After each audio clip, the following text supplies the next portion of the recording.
Salut tout le monde, c'est la mi-mai, ça veut dire qu'on peut enfin planter les poivrons. Avant de les planter, il faut faire attention à deux choses. Premièrement, il faut qu'il n'y ait plus de gel qui soit annoncé parce que les poivrons, malheureusement, ils ne supportent pas le gel. Deuxièmement, moi je conseille de les planter quand il ne fait pas très beau. Donc si c'est une journée très ensoleillée, les poivrons ils risquent d'attraper un coup de soleil comme nous, ce qui n'est pas idéal. Donc le moment parfait pour planter en fait c'est un jour un peu couvert ou même pluvieux. Comme ça les plantons ils ont bien le temps de s'adapter. Si vous plantez les poivrons en pot, moi je recommande un pot avec une profondeur de minimum 20 cm et environ un volume de 20 litres. Comme ça les racines elles ont assez de place pour bien se disperser. Donc pour remplir le pot, moi je conseille bien sûr d'utiliser du terreau biologique et sans tourbe par amour pour l'environnement.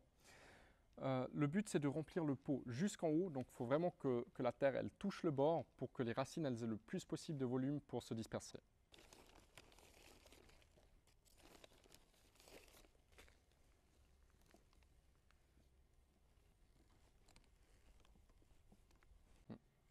Donc maintenant, c'est le moment de planter le poivron et de le sortir du pot. Ça, c'est un moment un peu délicat parce que le but, c'est de ne pas casser les racines afin que la plante, elle repousse bien par après.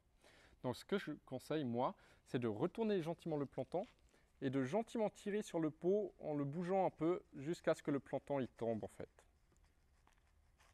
Voilà. Une fois qu'on a ça, on peut retourner le planton. Et moi, ce que je conseille de faire, c'est de casser un tout petit peu la motte pour que les racines elles aient plus tendance à aller dans le substrat après et pour que la plante elle reprenne bien. Pour les poivrons, le but c'est d'avoir la motte à ras avec le niveau de la terre dans le pot. Donc vraiment que ce soit au même niveau. Pour ça, on commence à faire le trou dans le pot. On enlève juste un peu la terre pour avoir un trou assez profond pour pouvoir poser la motte. On la pose dedans, on appuie un tout petit peu. La terre qu'on a enlevée, on la remet par-dessus. Et ce qui est important maintenant, c'est de bien appuyer de tous les côtés sur la motte pour qu'il y ait un bon contact entre le substrat et la motte. Comme ça, la plante, elle pourra bien pousser. Voilà. Après la plantation, le plus important, c'est bien sûr l'arrosage. Pour l'arrosage, il faut y aller assez copieusement et il faut arroser que la terre. Donc il ne faut pas arroser le feuillage, que la terre, avec un jet assez doux. Donc il faut y aller tranquillement et puis juste laisser l'eau tranquillement rentrer dans la terre sans la casser. Maintenant, l'avantage avec ce type de pot, c'est qu'en bas, il y a un réservoir de 4 litres d'eau.